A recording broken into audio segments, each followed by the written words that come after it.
Hey, it's Misha Husak. I'm a filmmaker from Ukraine living in Paris.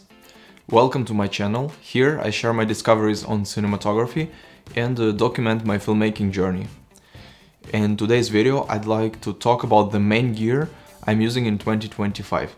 Camera, lenses, lights and other accessories that I have and don't plan to sell. Some of these items have been with me for a couple years, while others are relatively new additions. And before we dive in, I just want to mention that I often use rented gear for projects, which depends on the specific needs of each job. So the things I'm talking about in this video is what I rely on for general purpose tasks and side gigs, but I do work with other gear quite a lot as well. And a quick disclaimer, this video is not sponsored by any brand or company. Let's start with lights.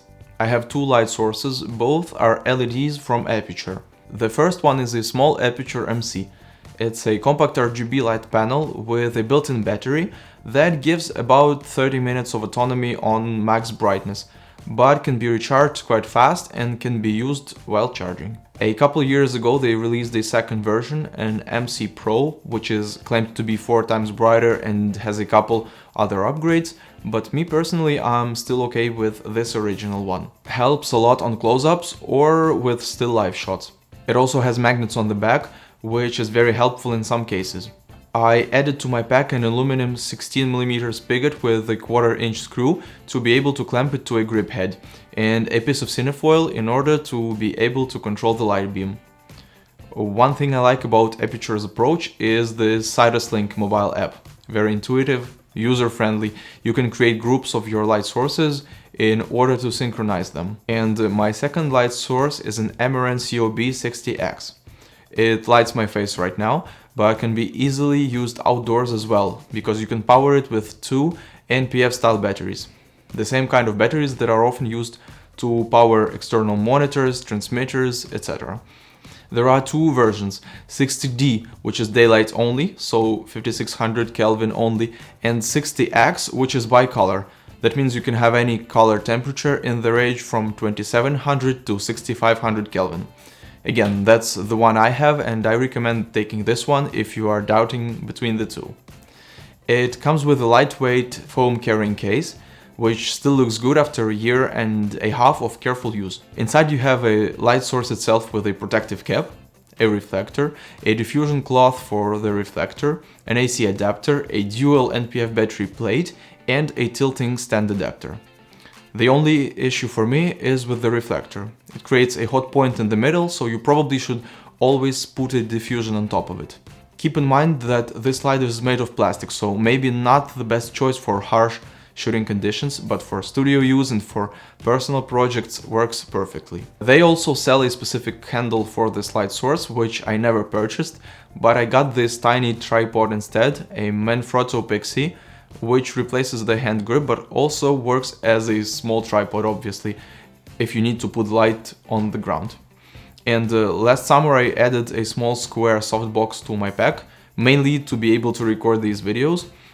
I chose the one from Aputure, a 45 model, but since this source uses an industry standard Bowens mount, you can find many affordable accessories from third-party companies as well. If you are enjoying this video so far, just want to ask you to leave a like, a comment, a suggestion for a future video. This really helps the channel. Maybe share a video with a friend who's also interested in learning more on cinematography. Let's move on to the next category, which is lenses. And the main one I have is a well-known Sigma 1835 f1.8 art. If you're not familiar with it, it's an APS-C lens, which means it doesn't cover the full frame sensor, but for my purposes that's fine because I don't own any full frame camera. The main thing that's rare about it is its constant f1.8 aperture throughout all the range of focal lengths. I can say it's at the same time a clean lens, which is often important for client work, but also has some character to it, like the bokeh is not too flat. The build quality is good too, feels solid and durable. The only thing that's annoying me is that the focus ring has a very small range of movement, which makes it necessary to be careful when shooting video and focusing manually, because the slightest impulse changes the focus point a lot. I enjoy EF mount lenses because they can be used on most camera bodies with an adapter. So if you change the camera system from let's say Sony to Panasonic and you don't need perfect autofocus, you can keep them and just buy a new adapter. The second lens is from Sigma as well. It's a 10-20 f3.5. Not the most popular choice. I rarely see someone using it and it surprises me a bit. Very affordable but without compromises in terms of quality. So no geometric distortion like a fisheye effect. So it's linear and clean. I remember shooting with a Tokina 11-16 and this one feels just as good, except it has a slightly bigger focal length range of 10-20 instead of 11-16, but comes with a sacrifice of almost one stop of aperture. f3.5 is not perfect for low light shoots, but in terms of the depth of field, you probably won't notice any difference between 2.8 and 3.5 on such short focal lengths, especially in 10mm. Apart from the fact that such a wide angle just looks beautiful, this lens has saved me many times in situations where I need, for example, to capture a group of people in a panel discussion in a very small Parisian gallery. Now let's move to the camera body. I'm entering 2025 with a camera that might seem old for some people, but so far I'm really enjoying it. It's a Canon C200. It was released back in 2017, but today it's finally affordable for a wider range of people. Let me introduce it to you and explain why I chose it with so many compact and newer options available on the market. It's a camera with an APS-C sensor or Super 35, which means it has a crop factor of 1.5. So perfectly compatible with both Sigma zooms that I had already. The camera body is very modular.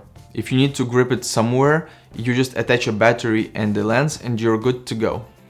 You also have a side handle with buttons and a joystick, which allows you to start and stop recording and quickly access any function that you assign to the second button. Then you have a top handle and a monitor with a bracket, which basically allows you to position it in many different ways. One of the key advantages of this camera compared to a hybrid mirrorless one is the number of ports it offers, both inputs and outputs. This camera features an HDMI output, an SDI output, two XLR inputs for professional microphones, as well as mini jack input, a power port for AC connection, and a couple of other ports that are used less frequently. And this brings me to the first disadvantage of this camera, which is the absence of a timecode port. However, having a dedicated timecode box, you can record your timecode in an audio track and read it in your editing software. Let me know in the comments if you'd like to see a video on timecode in general. You have 3 card slots, 2 for SD cards, for XFAVC codec recording as well as for proxies, and 1 CFast card slot for RAW recording, which is Canon RAW Lite. And since RAW is an unprocessed signal, there is not much things you can choose apart from the frame rate. It's always in 4K, 12-bit, 17:9, and from the entire sensor with no crop option. Which brings me to the second limitation of this camera, which is the absence of 10-bit recording. So you either record in RAW 12-bit, which gives you 30 minutes on a 256GB CFast card, or in 8-bit, which weighs much less obviously and still looks much better than 8-bit from most other cameras. There are many videos on YouTube on how to overcome this limitation. For example, you can record in RAW and transcode the files to ProRes 10-bit directly from your card and a card reader without transferring the RAW files to your computer or hard drive. But even with these limitations, I find this camera a good choice for me personally, because I can use it for narrative films, for documentary projects, as well as for personal ones, and YouTube, of course. And before we wrap it up, there is one more piece of gear that I'd like to talk about. It's a Nanook 935 carrying case. It's very helpful if you often bring your personal gear on projects and if you travel with it. I prefer Nanook over other brands because it has this ultra secure locking system and the case will never open accidentally. And in general it feels like something very reliable. It's not cheap, but maybe you'll find a deal on a used one, just like I did. So here we are, 6 pieces of gear that I enjoy using and consider a good investment. Let me know if you found this video useful and stay tuned for more. See you!